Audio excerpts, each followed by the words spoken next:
এই বছরের সর্বপ্রথম premium live event Royal Rumble complete হয়ে গেছে আর road to WrestleMania officially start হয়ে গেছে। এখন এই রোড টু রেসলমেনিয়ায় একমাত্র পথের কাটা বা বাধা হলো এলিমিনেশন চেম্বার। তো রয়্যাল রাম্বলের পর অনেকেই আমাকে বলছিলে যে রেসলমেনিয়া 42 এর ম্যাচ কার্ড প্রেডিকশন ভিডিও বানাতে, কিন্তু আমি ভাবলাম যে রেসলমেনিয়া 42 এর ম্যাচ কার্ড প্রেডিকশন ভিডিও তো বানানো যাবে, কিন্তু এই যে পথের বাধা এলিমিনেশন চেম্বার, আগে এইটা নিয়ে কথা বলা উচিত যে রয়্যাল রাম্বল দেখার পর কি মনে হচ্ছে যে এলিমিনেশন চেম্বারের জন্য ডাব্লিউডাব্লিউই কোন কোন ম্যাচ অফিসিয়াল করতে পারে, আর এই বছরের মেন্স আর ওমেন্স এলিমিনেশন চেম্বার ম্যাচে কারা কারা পার্টিসিপেট করতে পারে। আর এই বছরের এলিমিনেশন চেম্বার হতে চলেছে শিকাগো থেকে, তাই আমি ভাবলাম এই বছরের এলিমিনেশন চেম্বারের জন্য ডাব্লিউডাব্লিউই কী কী ম্যাচ আমাদের অফিসিয়ালি অ্যানাউন্স করতে পারে সেটার একটা প্রেডিকশন করা যাক। মানে এইটা হচ্ছে এলিমিনেশন চেম্বারের match card prediction video for 2026। তো আশা করি ভিডিওটা তোমাদের ভালো লাগবে। আমি যত সম্ভব চেষ্টা করেছি যেই ম্যাচগুলো পসিবলি হতে পারে এলিমিনেশন চেম্বারে সেই ম্যাচগুলোকে এই ভিডিওতে রাখার, মানে প্রেডিক্ট করার। আর আমি প্রত্যেকটা ম্যাচের পেছনে মানে কি স্টোরি লাইন হতে পারে সেটাও তোমাদের বলার চেষ্টা করব। তো ভিডিওটা পুরোটা দেখো, স্কিপ করো না, কারণ তোমরা দেখছো wrestle entertainer. So let's start the entertainment.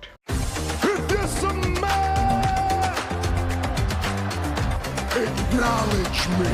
Acknowledge me. You there, sitting at home. Acknowledge me. প্রথম যে ম্যাচটাকে আমি রেখেছি সেটা হলো CM Punk versus Finn Balor for world heavyweight championship.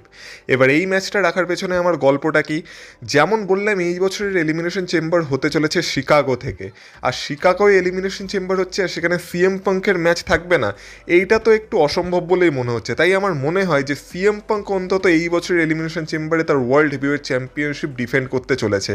কিন্তু যেহেতু অলরেডি আমরা সিএম পাঙ্ক আর রোমান রেন্সের মধ্যে একটা প্রোমো ব্যাটেল রতে দেখতে পেয়ে গেছি, তার মানে এইটা আমরা ধরতেই পারি যে রাসেলমেনিয়ার মেন ইভেন্টে আমরা সিএম পাঙ্ক ভার্সেস রোমান রেন্সের ম্যাচই দেখতে চলেছি। তো সেই কারণে আমার মনে হয় না যে সিএম পাঙ্ক এই বছরের এলিমিনেশন চেম্বারে তার টাইটেল ডিফেন্ড করতে চলেছে বলে, আর করলেও সেটা অনেকটাই প্রেডিক্টেবল হয়ে যাবে যে সিএম পাঙ্কই সেখান থেকে চ্যাম্পিয়ন হিসেবেই বেরাতে চলেছে বা তার চ্যাম্পিয়নশিপ রিটার্ন করে বেরাতে চলেছে। তো আমার মনে হয় না একটা এলিমিনেশন চেম্বার ম্যাচ ডাব্লিউডাব্লিউ এতটাই প্রেডিক্টেবল বানাতে চলেছে বলে। তাই আমার মনে হচ্ছে যে যদি সিএম পাঙ্ক তার ওয়ার্ল্ড হেভিওয়েট চ্যাম্পিয়নশিপ এলিমিনেশন চেম্বারে ডিফেন্ড করেও তো সেটা একটা সিঙ্গলস ম্যাচে ডিফেন্ড করবে।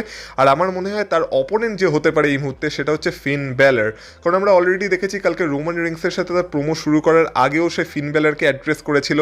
তার আগের উইকের রতে আমরা দেখেছিলাম যখন এজে স্টাইলস আর সিএম পাঙ্কের ম্যাচ চলছিল, সেই ম্যাচের শেষে এসেও ফিন ব্যালার ইন্টারফেয়ার করে সিএম পাঙ্ককে অ্যাটাক করেছিল। আর এখন এমনিও দেখে মনে হচ্ছে যে ডাব্লিউডাব্লিউ ফিন ব্যালারকে আরেকটা ওয়ার্ল্ড হেভিওয়েট চ্যাম্পিয়নশিপের অপরচুনিটি দিতে চলেছে, আর সে সিএম পাঙ্কের এগেনস্টে আরেকটা ম্যাচ পেতে চলেছে। আর এই ম্যাচের গল্পটা এরকমও হতে পারে যে সিএম পাঙ্ক যেহেতু ফিন ব্যালারকে তার হোম টাউন মানে আয়ারল্যান্ডে গিয়ে একটা ম্যাচে হারিয়ে তার চ্যাম্পিয়নশিপ রিটেন করেছিল, তো সিএম পাঙ্ককে এবার নিজের শহরে মানে শিকাগোতে হারিয়ে ফিন ব্যালারও এবার নিউ চ্যাম্পিয়ন হয়ে সেখান থেকে বেরাতে চাইবে। মানে যেইভাবে ফিন ব্যালারের হোম টাউনে সিএম পাঙ্ক ফিন ব্যালারকে হিউমিলিয়েট করেছিল, ঠিক সেমভাবে এবার সিএম পাঙ্কের হোম টাউনে ফিন ব্যালার সিএম পাঙ্ককে হারিয়ে brand new world heavyweight champion হয়েই বেরাতে চাইবে। তো এইটা একটা এই ম্যাচের সব থেকে বড় স্টোরি হতে পারে। আর আমার মনে হয় এখন তো সিএম পাঙ্কের যে নেক্সট চ্যালেঞ্জার হতে চলেছে সেটা ফিন ব্যালারই হবে। তাই এই এলিমিনেশন চেম্বারে আমি সিএম পাঙ্কের অপোনেন্ট হিসেবে ফিন ব্যালারকেই দেখতে পাচ্ছি। এবার এই ম্যাচে ফিন ব্যালারের জেতার সম্ভাবনা কম। এই ম্যাচটা অনেকটা প্রেডিক্টেবল, কারণ আমরা জানি যে রাসেলমেনিয়ায় যাই হয়ে যাক না কেন রোমান রিংস আর সিএম পাঙ্কের ম্যাচ হয়েই ছাড়বে। তো সেই কারণে যেহেতু প্রেডিক্টেবল ম্যাচই হতে চলেছে ওয়ার্ল্ড হেভিওয়েট চ্যাম্পিয়নশিপের ম্যাচ, তাই আমি একটা এলিমিনেশন চেম্বার ম্যাচকে খারাপ না করে সিএম পাঙ্ক ভার্সেস ফিন ব্যালারের ম্যাচকেই রেখেছি for world heavyweight championship at Elimination Chamber in Chicago. Next match Becky Lynch versus Natty for women's intercontinental championship. এবার এই ম্যাচটার পেছনেও গল্প খুব সিম্পল।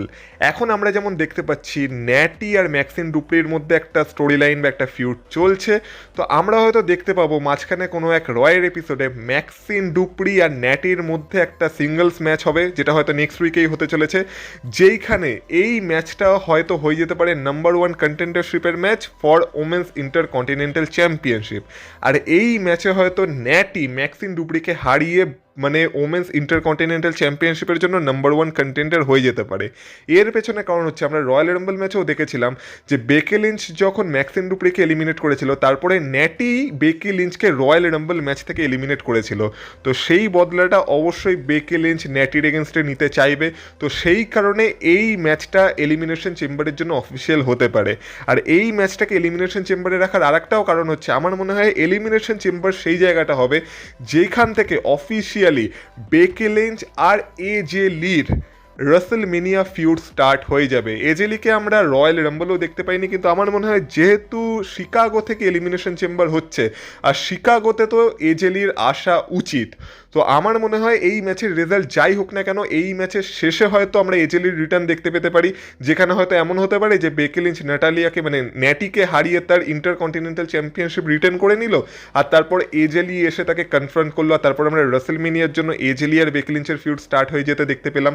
এরকমও হতে পারে, বা এই ম্যাচের গল্পে যদি মানে এই ম্যাচটার মধ্যে যদি ডাব্লিউডাব্লিউই ইন্টারকন্টিনেন্টাল চ্যাম্পিয়নশিপকে ইনভলভ না করতে চায়, মানে ধরে নাও রাসেলমেনিয়ার জন্য ন্যাটি আর ম্যাক্সিন ডুপ্রির গল্প চালিয়ে দিল ইন্টারকন্টিনেন্টাল চ্যাম্পিয়নশিপের জন্য, আর বেকি লিঞ্চের কাছ থেকে টাইটেলটা নিয়ে নিল, আর বেকি লিঞ্চ আর এজেলির মধ্যে যে ফিউডটা হলো রাসেলমেনিয়া সেটা নন টাইটেল ফিউড হলো, তাহলে এরকমও হতে পারে যে এজেলি এই ম্যাচের মাঝখানে ইন্টারফেয়ার করে বেকি লিঞ্চকে তার টাইটেল কস্ট করিয়ে দিতে পারে, যার ফলে ন্যাটি ব্র্যান্ড নিউ চ্যাম্পিয়ন হয়ে যাবে, আর তারপর আমরা এজেলি আর বেকি লিঞ্চের ফিউড টাইটেলের মানে বিনা টাইটেলেই দেখতে পাবো ফর রাসেলমেনিয়া। কিন্তু আমার মনে হয় সেটা না করে বেকি লিঞ্চের কাছেই এখন ইন্টারকন্টিনেন্টাল চ্যাম্পিয়নশিপ থাকতে দেওয়া উচিত।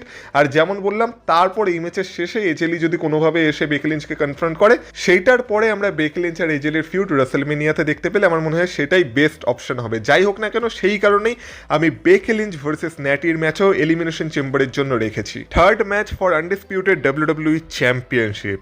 এবার এই ম্যাচটা খুবই অবভিয়াস, আর আমি জানি এই ম্যাচটা তোমরা অনেকেই প্রেডিক্ট করে বসে আছো। সেটা হচ্ছে আমাদের undisputed WW champion Drew McIntyre versus the American Nightmare Cody Rhodes versus the Samoan Werewolf Jacob ফাটুর একটা triple threat match for undisputed WWE championship. Story খুবই সিম্পল। এখন আমরা দেখতে পাচ্ছি যে জেকব ফাটু আর কোডি রোডস তো নিজেদের মধ্যে একটা স্টোরি লাইনে ব্যস্ত আছে, কিন্তু এর মাঝখানে ডাব্লিউডাব্লিউ ড্রিউ ম্যাকইন্টায়ারকেও ইউজ করছে। আর দেখে মনে হচ্ছে যে জেকব ফাটু ড্রিউ ম্যাকইন্টায়ারের উপরও খুব একটা খুশি না, তার মনে হচ্ছে যে তাকে ব্যাকস্টেজে যে অ্যাটাক করেছিল সেটা ড্রিউ ম্যাকইন্টায়ার ছিল। তো জেকব ফাটু আর ড্রিউ ম্যাকইন্টায়ারের ফিউডটা সেখান থেকে চলছে, আর ড্রিউ ম্যাকইন্টায়ার বলেছে যে কোডি রোডস এখন আর টাইটেলের জন্য কোনো রিম্যাচ পাবে না যতদিন না সে সেটাকে আর্ন করছে। এবার এই গল্পে আমরা হয়তো দেখতে পেতে পারি যে মাঝখানে কোনো এক স্ম্যাকডাউনের এপিসোডে আমরা কোডি রোডস আর জেকব ফাটুর মধ্যে একটা ম্যাচ দেখতে পাবো ফর নাম্বার 1 কন্টেন্ডারশিপ ড্রিউ ম্যাকইন্টায়ারের আনডিসপিউটেড ডাব্লিউডাব্লিউ চ্যাম্পিয়নশিপের জন্য। আর সেই ম্যাচের মাঝখানেও ড্রিউ ম্যাকইন্টায়ার কোনোভাবে ইন্টারফেয়ার করবে, যাতে ড্রিউ ম্যাকইন্টায়ার ভাববে যে এই ম্যাচটা তো কোনো কন্টেস্ট ছাড়াই মানে কোনো রেজাল্ট ছাড়াই শেষ হয়ে গেল, তার মানে তাকে আর এলিমিনেশন চেম্বারে তার টাইটেল ডিফেন্ড করতে হবে না। কিন্তু নিক অল্ডিস এসে বলবে যে যেহেতু ড্রিউ ম্যাকইন্টায়ার এই ম্যাচের মাঝখানে ইন্টারফেয়ার করে এই ম্যাচের কোনো রেজাল্ট বেরোতে দেয়নি, তার জন্য জেকব ফাটু আর কোডি রোডস দুজনই হয়ে গেছে number 1 contender for Drew McIntyre's undisputed WW championship. আর এবার ড্রিউ ম্যাকইন্টায়ারকে এলিমিনেশন চেম্বারে এদের দুজনকেই ফেস করতে হবে, আর এইভাবে একটা ট্রিপল থ্রেট ম্যাচ আমরা এলিমিনেশন চেম্বারের জন্য দেখতে পেয়ে যেতে পারি। এবার এই ম্যাচটাকে অনেকে বলছিল যে এটা হয়তো রাসেলমেনিয়ার জন্য ডাব্লিউডাব্লিউ বাঁচিয়ে রাখতে পারে, কিন্তু যেহেতু রাসেলমেনিয়ার আর একটা ওয়ার্ল্ড হেভিওয়েট চ্যাম্পিয়নশিপ ম্যাচে রোমান রেইন্স আর সিএম পাঙ্ক মুখোমুখি চলে এসেছে, তাই সেই ম্যাচের স্টেক অনেকটাই হাই হয়ে গেছে। এবার সেই ম্যাচের লেভেলকে একদম মানে সেই ম্যাচের লেভেলে পৌঁছাতে গেলে এখন আমার মনে হয় না যে এই ট্রিপল থ্রেট ম্যাচটা রাসেলমেনিয়া ডাব্লিউডাব্লিউ করাতে চাইবে বলে ডাব্লিউডাব্লিউ রাসেলমেনিয়ার জন্য আরও বড় কিছু প্ল্যান করতে পারে। আর সেটা কি করতে পারে সেটা নিয়ে একটু পরে কথা বলছি, কিন্তু সেই কারণে আমার মনে হয় এই যে ট্রিপল থ্রেট ম্যাচটার কথা চলছে এইটা আমরা এই বছরের এলিমিনেশন চেম্বার প্রিমিয়াম লাইভ ইভেন্টেই দেখতে পেয়ে যেতে পারি। তো সেই কারণেই আমি এলিমিনেশন চেম্বারের জন্য কোডি রোডস, জেকব ফাটু আর ড্রিউ ম্যাকইন্টায়ারের ট্রিপল থ্রেট ম্যাচটাকে রেখেছি for undisputed WW championship. Next match women's elimination chamber match. এবার এই ম্যাচটা নিয়ে কথা বলে রাখি, একটা কথা বলে রাখি, আমার মনে হয় যে লিভ মর্গান যাই হোক না কেন ওমেন্স ওয়ার্ল্ড টাইটেলের জন্যই যাবে, মানে সেটা না হয় স্টেফিনি ফ্যাকার হতে পারে, আর স্টেফিনি ফ্যাকারই হবে, কারণ মাঝখানে তো রাকেল রড্রিগেজের আর কোনো চান্স আমি দেখতে পাচ্ছি না। তো রাসেলমেনিয়া সম্ভবত আমরা স্টেফিনি ফ্যাকার ভার্সেস লিভ মর্গানের ম্যাচই দেখতে পাবো, মানে মোদ্দা কথা হলো লিভ মর্গান স্টেফিনি ফ্যাকার চেম্বার মানে ওমেন্স ওয়ার্ল্ড চ্যাম্পিয়নশিপকেই চুজ করবে। তো সেদিক থেকে দেখতে গেলে জেড কার্গিলের যে ডাব্লিউডাব্লিউ ওমেন্স চ্যাম্পিয়নশিপ সেটার জন্য এখনও আমরা কোনো চ্যালেঞ্জার পাইনি রেসলমেনিয়ার জন্য। তো সেই কারণে আমার মনে হয় এই বছরের যে ওমেন্স এলিমিনেশন চেম্বার ম্যাচ সেটা জেড কার্গিলের ডাব্লিউডাব্লিউ ওমেন্স চ্যাম্পিয়নশিপের নাম্বার 1 কন্টেন্ডারশিপের জন্যই হতে চলেছে। এবার এই ম্যাচের পার্টিসিপেট কারা সেটা বলার আগে আমি বলে রাখি যে এই ম্যাচে আমি বিয়াঙ্কা ব্লেয়ারকে রাখিনি। এবার আমি জানি যে বিয়াঙ্কা ব্লেয়ার আর জেড কার্গিলের ম্যাচের রিউমার এই বছরের রেসলমেনিয়ার জন্য ছড়াচ্ছে, কিন্তু আমরা রয়্যাল রাম্বলেও বিয়াঙ্কা ব্লেয়ারকে দেখতে পাইনি, যেখানে সে তো সেকেন্ড ফেভারিট ছিল রয়্যাল রাম্বল জেতার জন্য। তো আমার মনে হয় হয়তো রেসলমেনিয়ার আগে ডাব্লিউডাব্লিউ বিয়াঙ্কা ব্লেয়ারকে আনবে না, আর রেসলমেনিয়ার জন্য ডাব্লিউডাব্লিউ অন্য কিছু প্ল্যান করছে। কিন্তু হ্যাঁ, যদি এলিমিনেশন চেম্বারের আগে বিয়াঙ্কা ব্লেয়ারের ডাব্লিউডাব্লিউতে রিটার্ন হয়ে যায় তাহলে অবশ্যই ডাব্লিউডাব্লিউ বিয়াঙ্কা ব্লেয়ারকে এই ম্যাচে রাখতে পারে, কিন্তু আমি পার্সোনালি বিয়াঙ্কা ব্লেয়ারকে এই ম্যাচে রাখিনি। এই ম্যাচে আমি যেই 6 জন পার্টিসিপেন্টসকে রেখেছি তারা হলো Sol Ruca, Alexa Bliss, Charlotte Flair, Tiffany Stratton, Jordynne Grace and Lash Legend. এবার এদেরকে আমি কেন রেখেছি সবার পেছনে গল্পটা বলছি। সবার প্রথমে সোল রুকার কথা বলা যাক। তো সোল রুকার প্রদর্শন এই বছরের ওমেন্স রয়্যাল রাম্বল ম্যাচে দুর্দান্ত ছিল। আমরা দেখেছিলাম সোল রুকাকে ডাব্লিউডাব্লিউ টপ 3তেও রেখেছিল। তো আমার মনে হয় সোল রুকার উপর ডাব্লিউডাব্লিউর ভরসা আছে, আর এখন হয়তো সোল রুকাকে ডাব্লিউডাব্লিউ মেন রোস্টারেই বেশি ইউজ করতে চলেছে আর তাকে বেশি টিভি টাইমও দিতে চলেছে। তো সেই কারণে আমার মনে হয় এই বছরের এলিমিনেশন চেম্বারেও সোল রুকাকে ডাব্লিউডাব্লিউ ব্যবহার করতে পারে, যাতে সেই ম্যাচেও সোল রুকা নিজেকে আরও বেশি মেন রোস্টার অডিয়েন্সের সামনে ফুটিয়ে তুলতে পারে। এছাড়া অ্যালেক্সা ব্লিস আর শার্লেট ফ্লেয়ারকে আমি এই কারণেই রেখেছি, কারণ যেমন রয়্যাল রাম্বলে আমরা দেখেছিলাম যে অ্যালেক্সা ব্লিস আর শার্লেট ফ্লেয়ারই 1 আর 2 নম্বরে বেরিয়ে এসেছিল, আর তারা সেখানেও বন্ধুত্ব খেলছিল, কিন্তু লাস্টে আমরা দেখলাম যে শার্লেট ফ্লেয়ার ভুল করে অ্যালেক্সা ব্লিসকে রয়্যাল রাম্বল ম্যাচ থেকে এলিমিনেট করে দিয়েছিল। তো এখনও অ্যালেক্সা ব্লিসের সেই বদলাটা নেওয়া বাকি আছে। তো আমার মনে হয় যে এই এলিমিনেশন চেম্বারের জন্য যে কোয়ালিফিকেশন ম্যাচগুলো হবে সেখানে আমরা দেখতে পাবো যে শার্লেট আর অ্যালেক্সা দুজনই নাম দেবে আর দুজনই এলিমিনেশন চেম্বারের জন্য কোয়ালিফাই করে যাবে। আর যখন তারা এলিমিনেশন চেম্বার ম্যাচে মুখোমুখি আসবে তখন প্রথম দিকে আবার তারা বন্ধুত্ব খেলবে, মানে কেউ কারো উপরে অ্যাটাক করবে না, দেখাবে যে তারা তো একসাথে টিম ওয়ার্ক করছে। কিন্তু সুযোগ বুঝে অ্যালেক্সা ব্লিস এই ম্যাচ থেকে শার্লেট ফ্লেয়ারকে এলিমিনেট করে দিতে পারে আর তার রয়্যাল রাম্বল এলিমিনেশনের বদলা নিতে পারে। আর এখান থেকে হয়তো সম্ভবত রেসলমেনিয়ার জন্য আমরা শার্লেট ফ্লেয়ার ভার্সেস অ্যালেক্সা ব্লিসের স্টোরিও শুরু হয়ে যেতে দেখতে পেতে পারি। তো এই কারণে এই দুজনকেই আমি এই বছরের এলিমিনেশন চেম্বার ম্যাচে রেখেছি। থার্ড নাম হলো জর্ডানি গ্রেস। জর্ডানি গ্রেসের নাম আমি কেন রেখেছি, কারণ যেমন আমরা দেখতে পাচ্ছি যে জেড কার্গিলের সাথে জর্ডানি গ্রেসের তো এখন এমনি একটা স্টোরি লাইন চলছে। এবার জেড কার্গিল যদি জর্ডানি গ্রেসকে মানে এমনি একটা টাইটেল অপরচুনিটি না দিতে চায় বা তাকে নাম্বার 1 কন্টেন্ডার বলে মনে না করে, তাহলে জর্ডানি গ্রেস এই বছর এলিমিনেশন চেম্বারের জন্য কোয়ালিফাই করতে পারে, এমনকি এলিমিনেশন চেম্বার জিতে তারপর জেড কার্গিলকে চ্যালেঞ্জ করতে পারে। আর আমি বলছিলাম না যে যদি বিয়াঙ্কা ব্লেয়ার একান্ত এই ম্যাচে নাম দেয় তাহলে বিয়াঙ্কা ব্লেয়ার কাকে রিপ্লেস করতে পারে। আমার মনে হয় এই জর্ডানি গ্রেসের জায়গায় তাহলে বিয়াঙ্কা ব্লেয়ার এই ম্যাচে নাম দিতে পারে। তাহলে কি হবে সেক্ষেত্রে হয়তো আমরা জর্ডানি গ্রেস আর জেড কার্গিলের একটা ম্যাচ এলিমিনেশন চেম্বারে বা তার আগে বা তার পরে কখনো একটা স্ম্যাকডাউনে দেখে নেবো, আর তারপর বিয়াঙ্কা ব্লেয়ার এলিমিনেশন চেম্বারে নাম দিয়ে বিয়াঙ্কা ব্লেয়ার এলিমিনেশন চেম্বার জিতে মানে রেসলমেনিয়াতে জেড কার্গিলকে চ্যালেঞ্জ করতে পারে, সেই একটা সিনারিও হতে পারে। কিন্তু আমার যেহেতু মনে হচ্ছে যে বিয়াঙ্কা প্লেয়ার রেসলমেনিয়ার আগে অন্তত আর রিটার্ন করছে না, তো সেই কারণে বিয়াঙ্কা প্লেয়ারের জায়গায় আমি এখানে জর্ডানি গ্রেসকেই রেখেছি। আর আমার মনে হয় জর্ডানি গ্রেসের একটা ভালো অপরচুনিটি আছে যে জর্ডানি গ্রেস এই বছরের এলিমিনেশন চেম্বারে নাম দিলে এই বছরের এলিমিনেশন চেম্বার জিতেও যেতে পারে, জিতে গিয়ে জেড কার্গিলকে চ্যালেঞ্জ করতে পারে অ্যাট রেসলমেনিয়া। আর এই দুই পাওয়ার হাউসের মধ্যে ম্যাচ দেখতে আমরা কেই না পছন্দ করব। আর একটা নাম যেটা আমি রেখেছি সেটা হলো ল্যাস লেজেন্ড। ল্যাস লেজেন্ডের নাম রাখার কারণ হচ্ছে আমরা দেখেছিলাম যে এই বছরের রয়্যাল রাম্বলে ল্যাস লেজেন্ডকে ডাব্লিউডাব্লিউ আয়রন ওমেন না মানে ল্যাস লেজেন্ডকে খুব ডমিনেট ওয়েতে ডাব্লিউডাব্লিউ বুক করেছিল, যেখানে ল্যাস লেজেন্ডই সব থেকে বেশি এলিমিনেশন করেছে এই বছরে। এমনকি দেখেছি আমরা শার্লেট ফ্লেয়ারকেও ল্যাস লেজেন্ড এলিমিনেট করেছে। তো ল্যাস লেজেন্ডের উপরও মনে হচ্ছে যে ডাব্লিউডাব্লিউ মানে ল্যাস লেজেন্ডকে একটা পাওয়ার হাউসের মতো দেখাতে চাইছে। তো সেক্ষেত্রে ল্যাস লেজেন্ডকে ডাব্লিউডাব্লিউ অবশ্যই এলিমিনেশন চেম্বারেও ইউজ করতে চাইবে, যেখানে এলিমিনেশন চেম্বারেও আমরা তার তরফ থেকে একটা ডমিনেটিং পারফরমেন্স দেখতে পেতে পারি। আর লাস্ট যে নামটা সেটা হলো টিফানি স্ট্র্যাটন। তার সিম্পল কারণ হচ্ছে আমরা টিফানি স্ট্র্যাটনের রিটার্ন এই বছরের রয়্যাল রাম্বলে দেখেছিলাম, যেখানে টিফানি স্ট্র্যাটন নাম্বার 30-তে এন্ট্রি করেছিল, এমনকি সে টপ 2তেও ছিল, মানে সেই বছরের রয়্যাল রাম্বলের রানার্স আপও ছিল। তো যে রয়্যাল রাম্বলের রানার্স আপ হয় সে এলিমিনেশন চেম্বারে সুযোগ পাবে না তা তো হতে পারে না। আর টিফানি স্ট্র্যাটন যেই টাইটেলটা সে নায়া জ্যাক্সের কাছে হেরে গেছিল, জেড কার্গিলের কাছে হেরে গেছিল, সেই টাইটেলটার জন্য একটা রিম্যাচ অবশ্যই আর্ন করতে চাইবে, রিম্যাচ না সেই টাইটেলটাকে আবার রিগেন করতে অবশ্যই চাইবে। তো সেই কারণে সে যদি আবার জেড কার্গিলকে রেসলমেনিয়ায় ফেস করতে চায় তাহলে তাকে এলিমিনেশন চেম্বারের জন্য কোয়ালিফাই করতে হবে, এলিমিনেশন চেম্বারের নাম দিতে হবে, এমনকি এলিমিনেশন চেম্বার ম্যাচ জেতারও চেষ্টা করতে হবে। তো সেই কারণে আমার মনে হয় টিফানি স্ট্র্যাটনও এই ম্যাচে থাকতে চলেছে। আর সেই কারণেই আমি এই 6 জনের নাম এই বছর এলিমিনেশন চেম্বারে রেখেছেন। আমার মনে হয় এই 6 জনই এই বছরের ওমেন্স এলিমিনেশন চেম্বার ম্যাচে পার্টিসিপেট করতে চলেছে। আর এমনিও আমার মনে হয় হয় এই বছরে এলিমিনেশন চেম্বারে বিয়াঙ্কা প্লেয়ারকে ইউজ না করাই ডাব্লিউডাব্লিউর পক্ষে ভালো হবে, কারণ যদি ডাব্লিউডাব্লিউ বিয়াঙ্কা প্লেয়ারকে এই বছর এলিমিনেশন চেম্বার ম্যাচে রাখে আর তারপর তার সাথে যদি জেড কার্গিলের ম্যাচের প্ল্যান থাকে রাসেলমেনিয়ার জন্য, তাহলে বিয়াঙ্কা প্লেয়ারকে আবার এলিমিনেশন চেম্বার জিততে হবে। তো আবার আগের বছরের গল্পই রিপিট হয়ে যাবে, যেখানে বিয়াঙ্কা প্লেয়ার পরপর 2 বছরই এলিমিনেশন চেম্বার জিতে রাসেলমেনিয়া যাবে। তো আমার মনে হয় না ডাব্লিউডাব্লিউ একই গল্প 2 বছর পরপর রিপিট করতে চাইবে বলে। তো সেই কারণে আমার মনে হয় বিয়াঙ্কা প্লেয়ারের যে রিটার্নটা সেটাকে ডাব্লিউডাব্লিউ রাসেলমেনিয়া অব্দি হোল্ড করবে, আর তারপর র আফটার রাসেলমেনিয়া গিয়ে সম্ভবত বিয়াঙ্কা প্লেয়ারের রিটার্ন হতে পারে। তো সেই কারণেও আমি বিয়াঙ্কা প্লেয়ারকে এই বছর এলিমিনেশন চেম্বার ম্যাচে রাখিনি। যাই হোক, এবার লাস্ট কথা বলা যাক এই বছরের মেন্স এলিমিনেশন চেম্বার ম্যাচে। আর এই ম্যাচে আমি যে 6 জন পার্টিসিপেন্টসকে রেখেছি তারা হলো Je'Von Evans, Roy Skis, LA Knight, Randy Orton, Bron Breakker and Trick Williams. এবার এদের পেছনে আমি গল্পটা বলি। সবার প্রথমে যদি কথা বলা হয় জীবন ইভান্সের, তো জীবন ইভান্সকে তো এখন ডাব্লিউডাব্লিউ অনেকটাই এক্সপোজার দিচ্ছে। আমরা দেখেছিলাম রয়্যাল রাম্বলেও জীবন ইভান্সের পারফরমেন্স খুব সুন্দর ছিল, সে অনেকক্ষণ রয়্যাল রাম্বলে টিকে ছিল।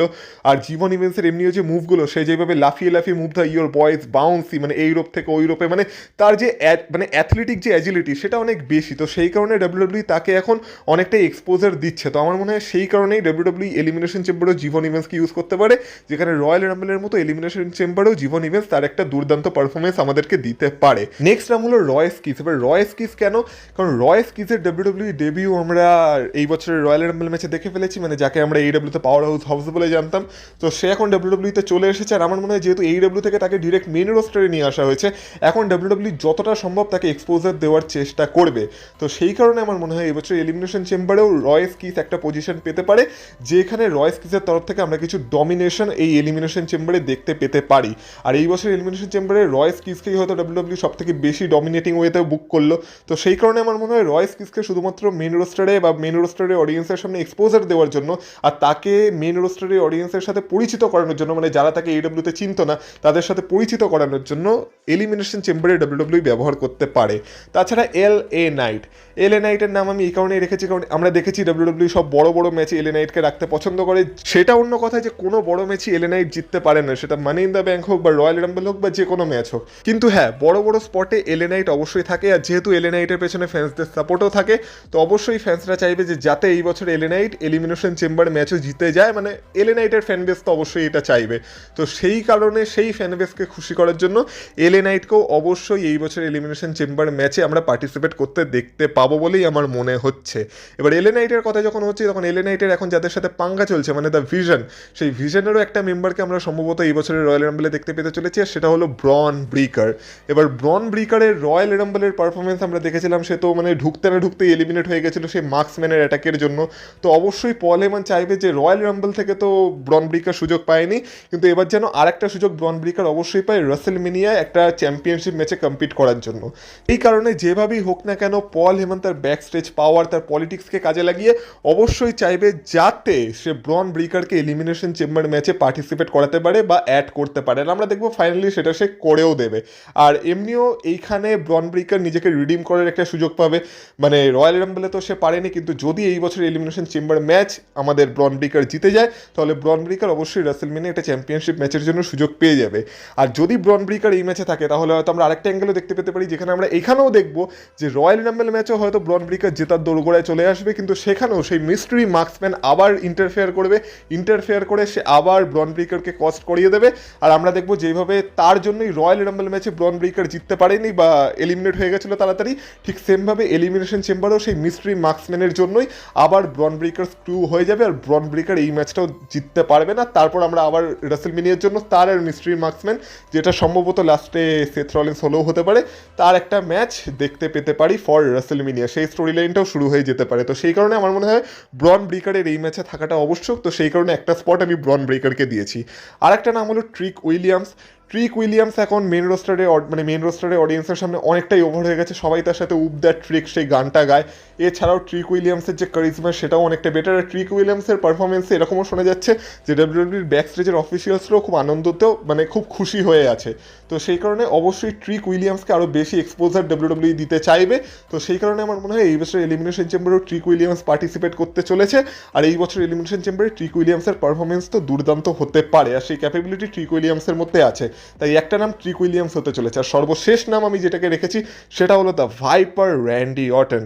সবার প্রথমে এই বছর এলিমিনেশন চেম্বারে স্টার পাওয়ার অ্যাড করার জন্য আমি র্যান্ডি অর্টনকে রেখেছি, কারণ বাকি যারা আছে তারা না হয় নতুন আর না হয় সবে মাত্র মেন রোস্টারে ডেবিউ করেছে, তো সেই কারণে তাদের মধ্যে এতটা স্টার পাওয়ার নেই। মানে এই বছর এলিমিনেশন চেম্বারে একটু স্টার পাওয়ার অ্যাড করার জন্য আমি র্যান্ডি অর্টনের নাম এই ম্যাচে রেখেছি। আর আমার মনে হয় র্যান্ডি অর্টন অবশ্যই চাইবে রাসেলমেনিয়াতে একটা টাইটেল অপরচুনিটি, আর সেই কারণে তার এই বছর এলিমিনেশন চেম্বার জেতাটাও আবশ্যক হয়ে পড়বে। আর সেই কারণে এলিমিনেশন চেম্বারে তো র্যান্ডি অর্টন থাকতে চলেছে। এবার র্যান্ডি অর্টন জিতবে কি জিতবে না সেটা পরের কথা, কিন্তু এবার আমি তোমাদেরকে সেই স্টোরি লাইনটার কথা বলি যেটা হতে পারে। ধরে নাও র্যান্ডি অর্টন এই বছর এলিমিনেশন চেম্বারে জিতে গেল, আর ওই দিক থেকে সেই ট্রিপল থ্রেট ম্যাচে কোনোভাবে Cody Rhodes brand new champion হয়ে গেল, তাহলে আমরা রাসেলমেনিয়ায় যে ম্যাচটা দেখতে পেতে পারি সেটা হতে পারে Cody Rhodes versus Randy Orton for undisputed WWE championship. হ্যাঁ, এক্ষেত্রে আমরা বলতে পারি ট্রিপল এইচ আবার পলিটিক্স করেছে। যতদিন রোমান রিংসের কাছে অপরচুনিটি ছিল তখন কোডি রোডসের কাছ থেকে চ্যাম্পিয়নশিপটা নিয়ে ড্রু ম্যাকেন্টায়ারকে দিয়ে দিল, আর এখন যখন মানে রোমান রিংস পিকচার থেকে আউট হয়ে গেল, রোমান রিংস আর সিএম পাঙ্কের ম্যাচ অফিসিয়াল হয়ে গেল, তখন দেখছি যে কোডি রোডসের রাস্তা ফাঁকা, তো আবার কোডি রোডসের কাঁধে চ্যাম্পিয়নশিপটাকে ফিরিয়ে দিল। তারপর আমরা কোডি রোডস আর র্যান্ডি অর্টনের ম্যাচ দেখতে পেলাম, আর মাঝখান থেকে ড্রু ম্যাকেন্টায়ার বলির বাখড়া হয়ে গেল। ড্রু ম্যাকেন্টায়ারকে শুধুমাত্র একটা ট্রানজিশনাল চ্যাম্পিয়ন হিসেবে ইউজ করা হলো। তো এইভাবে আমরা রাসেলমেনিয়ায় আরেকটা বড় লেভেলের ডাব্লিউডাব্লিউ চ্যাম্পিয়নশিপের ম্যাচ দেখতে পেতে পারি, যেটা হতে পারে কোডি রোডস ভার্সেস র্যান্ডি অর্টনের মধ্যে। আর এখানে যদি র্যান্ডি অর্টনের কোনোভাবে হিল টার্ন হয়ে যায় তাহলে তো ম্যাচটার মানে যে ক্যালিবার সেটা আরও বেশি বড় হয়ে যাবে, আর এই ম্যাচটার জন্য হাইপ আরও বেশি ক্রিয়েট হয়ে যাবে। তাই যেমন বলছিলাম যে রোমান রিংস আর সিএম পাঙ্কের ম্যাচকে টক্কর দেওয়ার জন্য সেই লেভেলেরই একটা ম্যাচ দরকার, তো অবশ্যই কোডি রোডস আর র্যান্ডি অর্টনের ম্যাচ সেই লেভেলের ম্যাচ হতে পারে। আর যদি একান্ত ড্রু ম্যাকেন্টায়ারের উপর ডাব্লিউডাব্লিউর একটু মানে বিন্দুমাত্র দয়া হয় তাহলে হয়তো আমাদের এরকম দেখাতে পারে যে যেহেতু কোডি রোডস হয়তো জেকব ফাটুকে পিন করে সেই ট্রিপল থ্রেট ম্যাচটা জিতে চ্যাম্পিয়ন হয়ে গেল, তো সেক্ষেত্রে ড্রু ম্যাকেন্টায়ারকে তো সে পিন করেনি, তাই ড্রু ম্যাকেন্টায়ার বলবে যে যেহেতু কোডি রোডস আমাকে হারিয়ে আমার থেকে চ্যাম্পিয়নশিপ নেয়নি, তাই আমিও আর একটা অপরচুনিটি চাই এই চ্যাম্পিয়নশিপটার জন্য। তো সেক্ষেত্রে রাসেলমেনিয়ায় আমরা একটা ট্রিপল থ্রেট ম্যাচও দেখতে পেতে পারি, যেটা হয়তো Cody Rhodes versus Randy Orton versus Drew ম্যাকেন্টায়ারের মধ্যে হতে পারে। তো এইভাবে রোমান রিংস আর সিএম পাঙ্কের ম্যাচের লেভেলকে তারা টক্কর দিতে পারে। তো সেই কারণে এই স্টোরি লাইনটাকে যদি শুরু করতে হয় তাহলে র্যান্ডি অর্টনকে তো এলিমিনেশন চেম্বার ম্যাচে থাকতেই হবে, আর সেই কারণেই আমি এই ম্যাচে র্যান্ডি অর্টনকেও রেখেছি। তাহলে আমার মতে এই 5টা ম্যাচই এই বছরের এলিমিনেশন চেম্বারের জন্য ডাব্লিউডাব্লিউ অফিসিয়াল করতে পারে। মানে এই হলো আমার এলিমিনেশন চেম্বার 2026 যেটা হতে চলেছে শিকাগো থেকে, সেটার জন্য ম্যাচ কার্ড প্রেডিকশন আমার পার্সোনাল ওপিনিয়ন অনুযায়ী। তোমরা আমার সাথে একমত কিনা, তোমরাও এই ম্যাচগুলোকে এই বছরের এলিমিনেশন চেম্বারে দেখতে চাও কিনা অবশ্যই কমেন্ট বক্সে কমেন্ট করে বলো। তোমরা যদি একমত না হও, তোমাদের মাথায় যদি অন্য কোনো ম্যাচ এলিমিনেশন চেম্বারের জন্য থাকে, বা এলিমিনেশন চেম্বার ম্যাচের যে পার্টিসিপেন্টসদের কথা আমি বলেছি সেগুলোর সাথেও যদি তোমরা একমত না হও, আর তোমাদের মাথায় যদি অন্য কেউ থাকে এলিমিনেশন চেম্বারে যে পার্টিসিপেট করতে পারে, সেটা অবশ্যই কমেন্ট বক্সে কমেন্ট করে জানাও। মানে তোমরা তোমাদের প্রেডিকশন আমাকে কমেন্ট বক্সে কমেন্ট করে জানাতেই পারো। আর ভিডিওটা ভালো লেগে থাকলে ভিডিওটা তো অবশ্যই লাইক করে দিও। এই চ্যানেলে নতুন হয়ে থাকলে চ্যানেলটাকে প্লিজ সাবস্ক্রাইব করে দিও, ভিডিওটাকে হাইপ করে দিও, আর অবশ্যই তোমাদের গুরুত্বপূর্ণ মতামত কমেন্ট বক্সে কমেন্ট করে জানাতে থাকো। আর তোমাদের সাথে কথা হবে আবার পরের ভিডিওতে, ততক্ষণ তোমরা ভালো থেকো, টাটা।